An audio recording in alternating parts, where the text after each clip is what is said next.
Та програмдаа ажилтны 6 оронтой код болон нууц үгийг хийж нэвтрээрэй. Дэлгэцийн баруун дээд буланд байрлах доошоо харсан сумыг дарж хамгийн түрүүнд мэдээллээ системээс аппликейшн руугаа татах хэрэгтэй.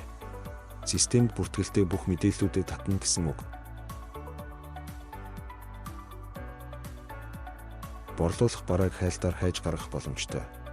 Жишээ нь зүссэн гих түлхүүр үг оруулаа гэхэд энэ үг орсон барааны нэрс шүүгдэнэ. Эсвэл үсгийн дагуу юм уу системээр нь ангилж цаашлаад категориор нь дарах боломжтой. Борлуулалт болон амжилтгүй борлуулалт хийхин тулд борлуулагч нь тухайн харилцагчийн байршилд ойр очих буюу 250 м зайд очсон байх шаардлагатай.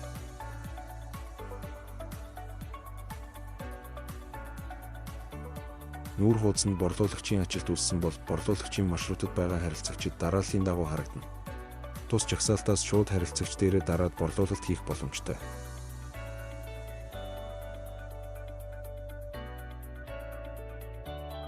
Баримт хэвлэгдэж борлуулалт дууссан бол харилцагчийн нэрийн урд байрлах дугуй цэнхэр тэмдэг номин ногоон мөнгө болж солигдно.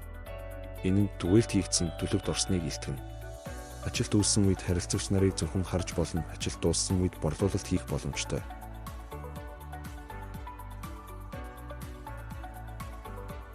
Энэ жагсаалтын дээд буланд байгаа газрын зургийг хэрэглэж та харилцагчдынхаа байршлыг харах боломжтой.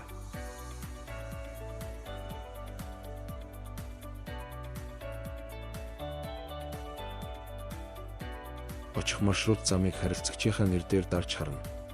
Мөн газрын зураг дээр шууд харилцагч дээрээ дараад борлуулалт хийж болно.